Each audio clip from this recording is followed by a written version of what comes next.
You are looking at Julian's pronunciation guide, where we look at how to pronounce better some of the most mispronounced words in the world, like this other curious word. But how do you say what you're looking for today?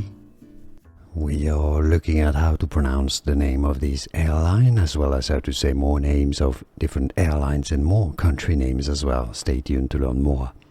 So I guess it's how do you pronounce the name of the country. Now in Arabic it's said as Qatar.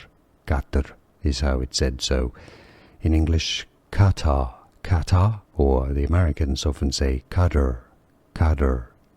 But in Arabic, Qatar, Qatar is how to say it. Qatar Airways.